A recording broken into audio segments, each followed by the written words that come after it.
如果你的家人有打鼾，或者你自己有打鼾，或者是你常常听到打鼾声，我教你怎么样来解决这个问题。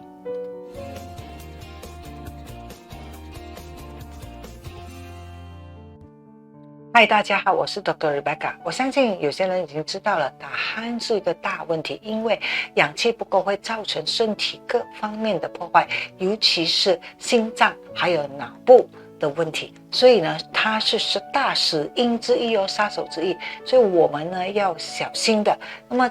我今天要教你呢有8大招，怎么样来缓解这个问题。第一个就是侧睡了。为什么侧睡很重要呢？因为侧睡的时候舌头就会往下，就不会这样顶着了那么就能够降低这个打鼾的问题，所以这是第一点第二个呢，就是呢常常做深呼吸，因为身体呢，当你在深呼吸，你就可以增加氧气的供应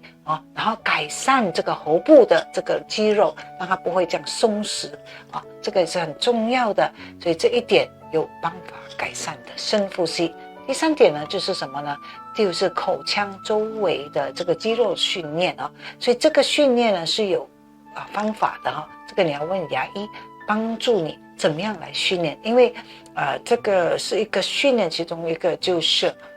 gargle10分钟10秒钟 OK gargle 的时候不要吞进去，在 gargle 的时候也可以同时的帮助你这个训练，这只是其中的一个部分另外呢就是什么呢？肯定是减重的，因为有很多打鼾的问题都是身体有代谢的失常，所以如果能够瘦身下来呢，肯定肌肉更紧的话呢，就比较少这个打鼾的问题了还有规律的运动，不只是口腔肌部脸部的运动，还有身体的运动，因为这个能够让身体的这个氧气更足够，所以身体的问题会被减少还有呢，就是戒烟了，戒烟是非常重要的因为烟本身也会让这个呼吸道影响，造成问题的。还有少喝酒了，所以打鼾的人肯定你要少喝酒，它有帮助的。总而言之，把身体弄对就是对了，把它弄正对。还有一个就是 laser 的治疗这个治疗是很多病人就是因为打鼾氧气很不够，是一个大问题，你可以用 laser 来治疗。这个 laser 一治疗的话呢，一般上就会很快的时间就得到医治了，得到控制